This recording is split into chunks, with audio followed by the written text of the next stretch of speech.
नमस्कार दोस्तों। स्वागत है आप सभी का एक बार फिर हमारे YouTube चैनल वेदों का ज्ञान पर। भाग्य सर्वोपरि और सबसे प्रबल हुआ करता है। इसके किसी का भी वश नहीं चलता है। यह परम सिद्धांत है।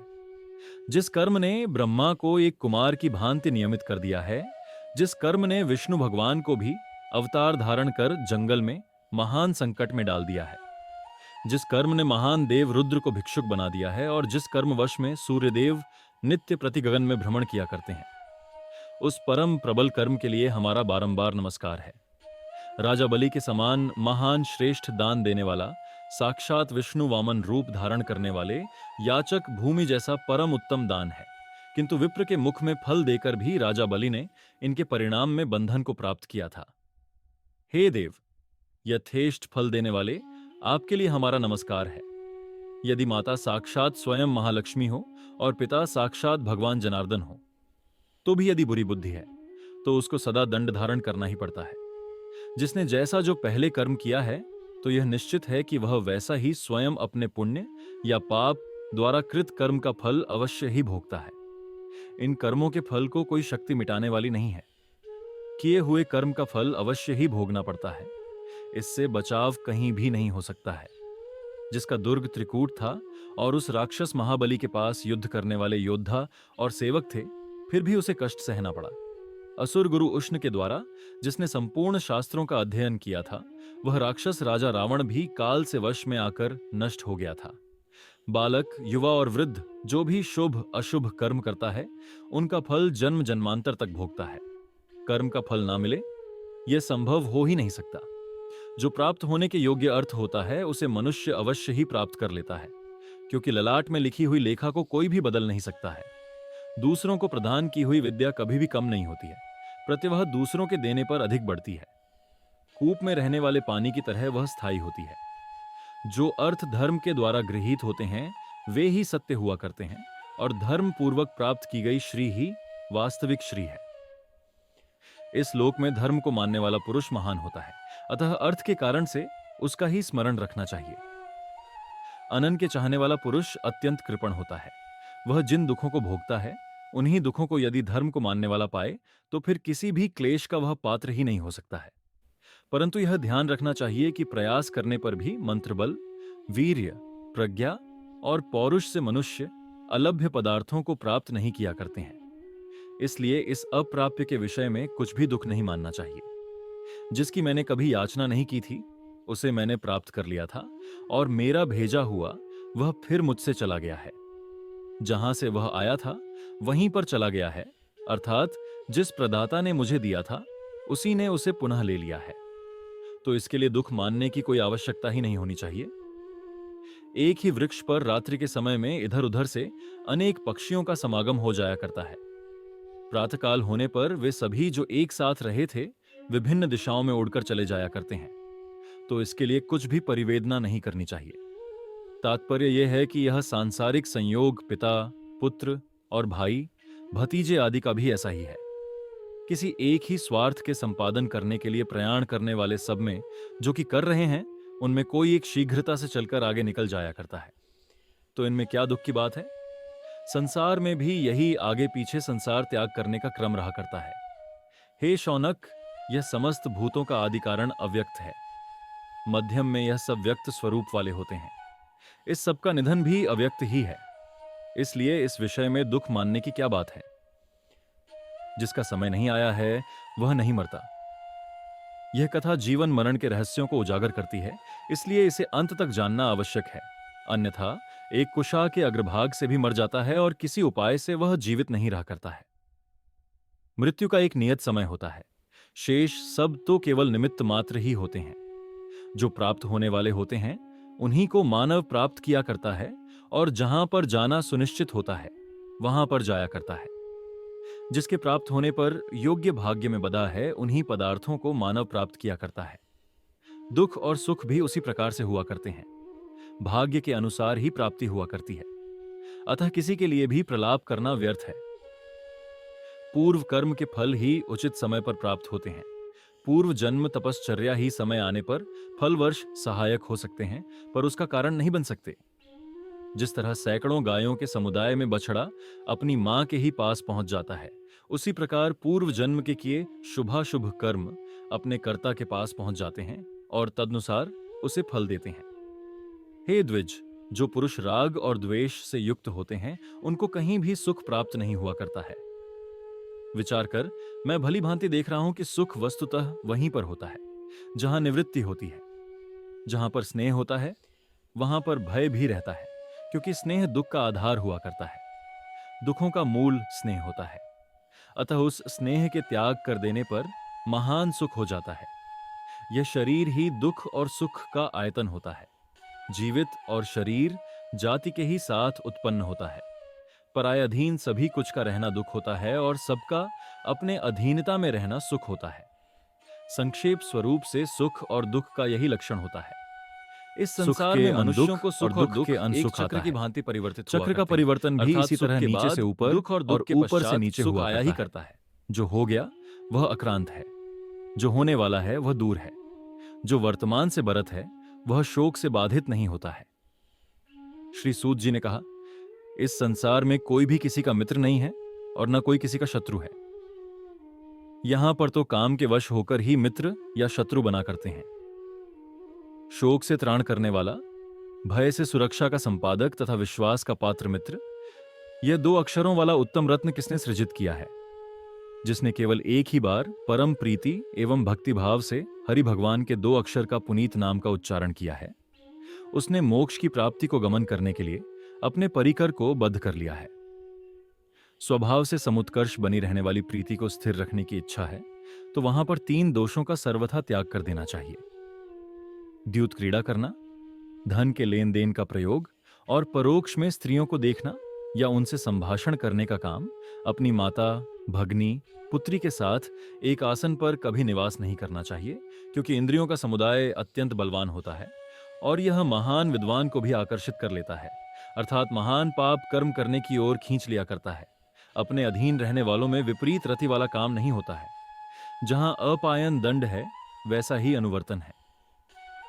हे शौनक, एक तो क्षण मात्र का समय नहीं मिल पाए, दूसरे एकांत स्थल का मिलना कठिन हो, तीसरे प्रार्थना करने वाला पुरुष न मिले तो ही स्त्री के सतिवली का सतिवुस को तो वह नित्य प्रति सेवन किया करती है, तो भी उसके चित्त में अन्य पुरुष के सेवन करने की रुचि बनी रहा करती है। पुरुषों की प्राप्ति ना होने से ही नारी पतिव्रता रहा करती है।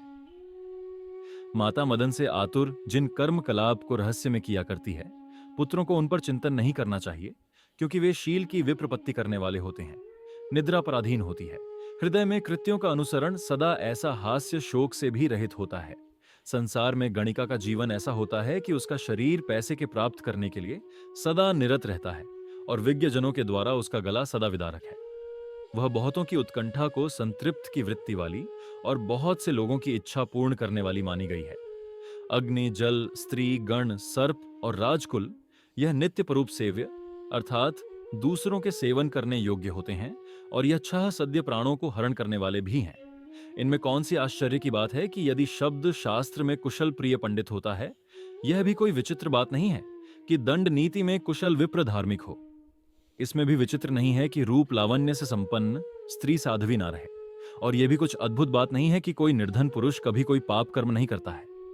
वन में कोई एक ही वृक्ष हो जो सुगंध युक्त पुष्पों से परिपूर्ण हो, तो उस एक सुवृक्ष से ही संपूर्ण वन सुवासित हो जाता है।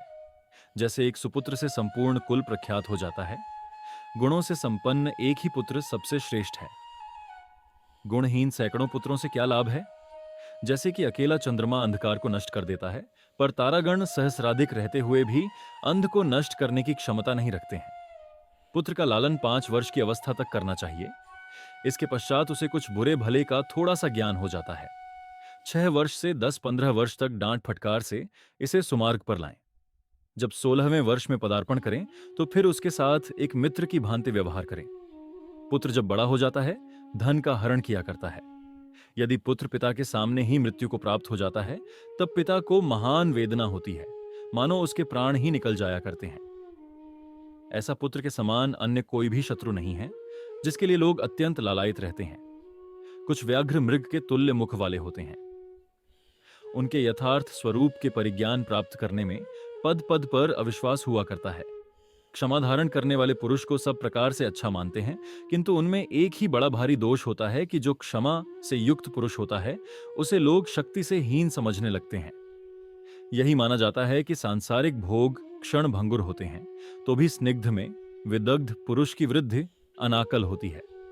हे शौनक, पिता के मृत हो जाने पर भाई पिता के ही तुल्य होता है। वह सबका अनुपालन करने वाला होता है और इसलिए पिता के ही तुल्य होता है। जो भी उससे छोटे होते हैं उन सबके साथ उसका व्यवहार समान होता है, जिस प्रकार से तुल्य उपभोग करने वाले और जीवन बिताने वाले पुत्रों में हुआ करता है। अत्यंत शक्ति वाले भी यदि बहुत से एकत्रित होकर एक समुदाय में संगठित हो जाते हैं तो महान दारुण शक्तिशाली हो जाया करते हैं। जैसे एक एक तिनके से बनी हुई मोटी रस्सी इतनी मजबूत हो जाया करती है कि उसमें फिर हाथी जैसे महान बलवान पशु को भी बांध लेने की शक्ति हो जाया करती है। मित्रों, गरुड़ पुराण की ये दिव्य बातें आपके जीवन को बदल सकती हैं, इसलिए अंत तक अवश्य सुनें। दूसरे का धन अपहरण करके जो फिर उसका दान किया करता है, उसका दान देने वाला पुरुष नरक का गामी होता है और वास्तव में उस दान का यही फल भी होता है। देव उत्तर संपत्ति का अपहरण या विनाश करने से, ब्राह्मण का धन अपहरण करने से और ब्राह्मणों का अतिक्रमण करने से कुलों की अकुला हो जाती है, अर्थात समस्त कुलों का नाश हो जाया करता है। ब्राह्मण का हनन करने वाले, सुरा का पान करने वाले, चोरी करने वाले और व्रत को भंग करने वाले पुरुष की सत्पुरुष ने निष्कृति अर्थात प्रायश्चित बताया है, किंतु जो कृतज्ञ होता है उसका कोई भी प्रायश्चित नहीं होता है। किए हुए उपकार को ना मानने वाला पुरुष कृतघ्न कहा जाता है। शूद्र और वृष्य यानी आद्रा के स्वामी के यहां देवगण और पितगण भोजन नहीं किया करते हैं। जो भार्या के द्वारा जीता हुआ हो, अर्थात भार्या का ही जिस पर पूर्ण प्रभाव हो और जिसकी भार्या का कोई उपपत्ति घर में रहता है, उसके यहां भी देव पितर असंतुष्ट होते हुए भोजन नहीं किया करते हैं। यह चार पुरुष स्वभाव और कर्म के कारण ही चांडाल हुआ करते हैं। एक वह जो किए हुए उपकार को नहीं माना करता है, दूसरा वह जो अनार्य होता है, तीसरा वह जिसमें बहुत लंबे समय तक रोष विद्यमान रहता है और चौथा वह है जो सदा कुटिल वृत्ति वाला होता है। पांचवा चांडाल तो वही है जो उस चांडाल जाति से समुत्कर्ष, सामान्य सी अग्नि में भी सब कुछ जलाकर राख बना देने की क्षमता विद्यमान रहा करती है। नई उठती हुई अवस्था में जिससे स्वाभाविक रूप से कभी अशांति हुआ ही नहीं करती है। जो पुरुष शांति से युक्त रहता है वही वास्तव में शांत प्रकृति वाला पुरुष होता है। ऐसा मेरा विचार है। जब उम्र ढल जाती है तो संपूर्ण शरीर की धातु क्षीण हो जाया करती है। उसमें तो सभी को शांति आ जाया करती है, क्योंकि किसी भी तरह की शक्ति रहा ही नहीं करती है। हे विप्र, जिस तरह मार्गों में सभी को चलने का अधिकार होता है, वैसे ही श्री के भोगने का भी सबको हक हुआ करता है। यह शरीर धातुओं के वश में रहने वाला और चित्त के अधीन ही हुआ करता है। जब चित्त ही नष्ट हो जाता है तो संपूर्ण धातुएं भी नाश को प्राप्त हो जाती हैं। इस चित्त की सर्वदा रक्षा करनी चाहिए।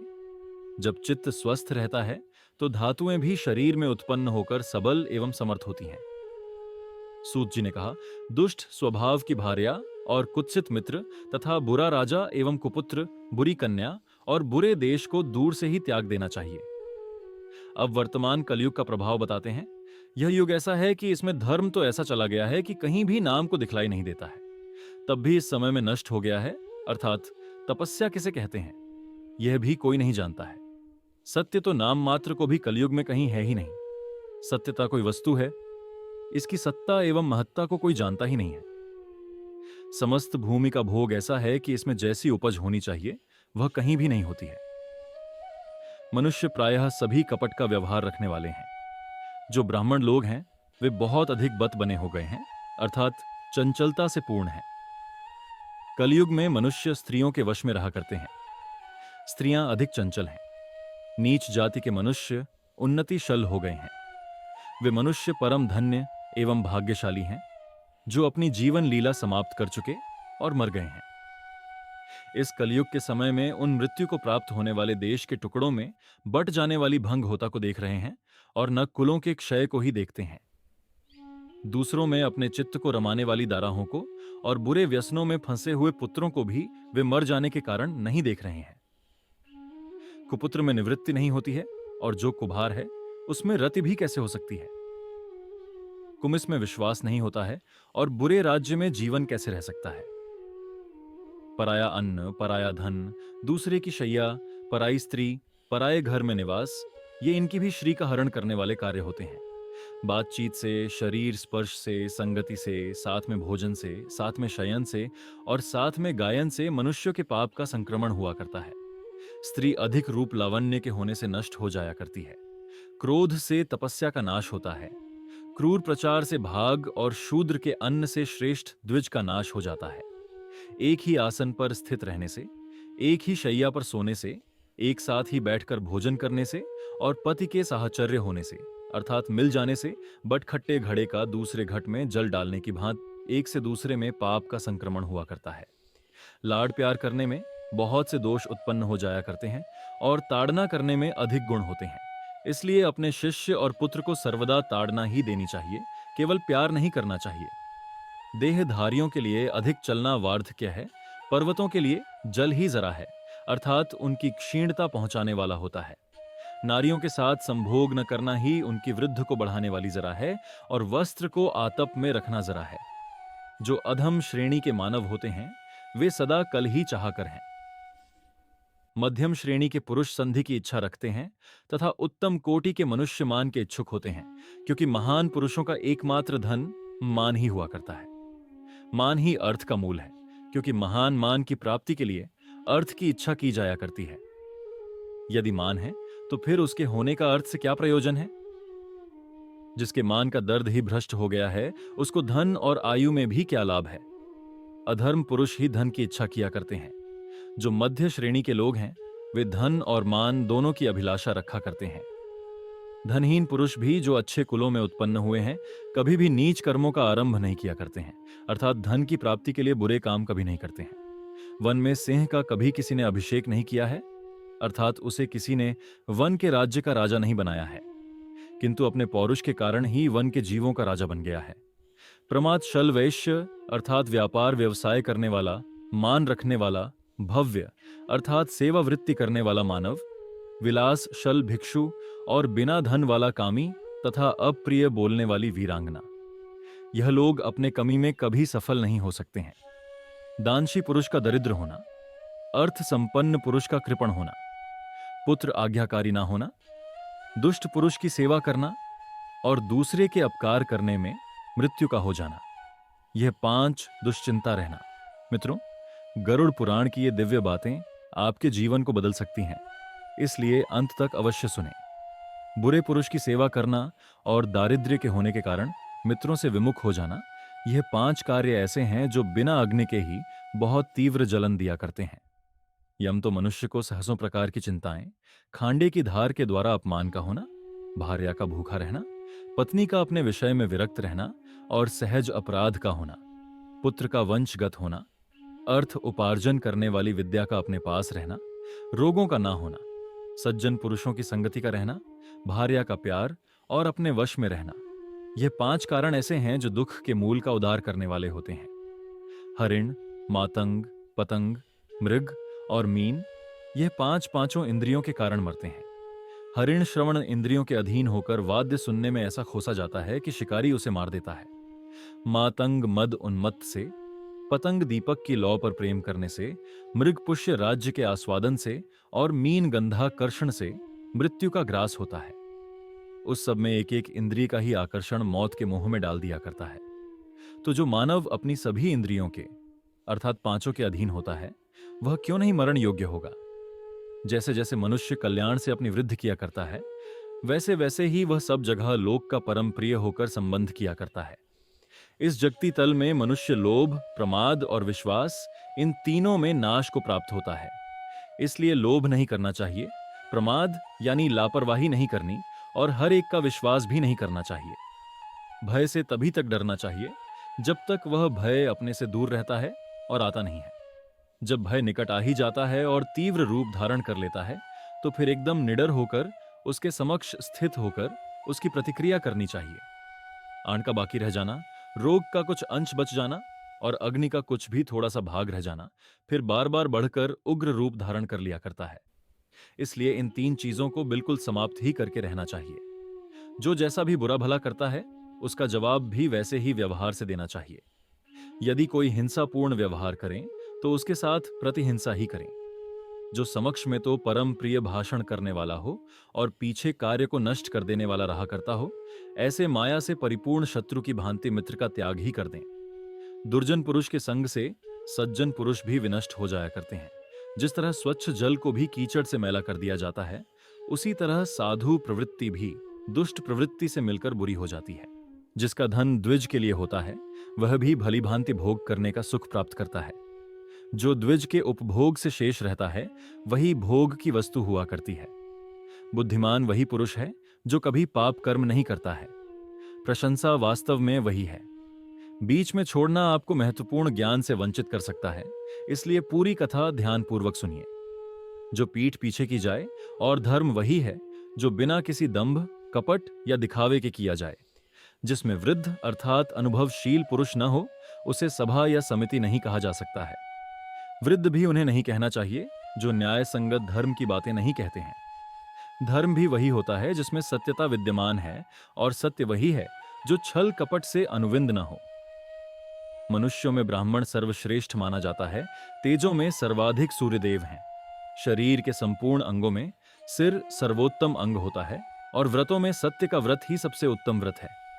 मंगल कार्य वही है जिनमें मानव का मन प्रसन्नता का अनुभव किया करता है।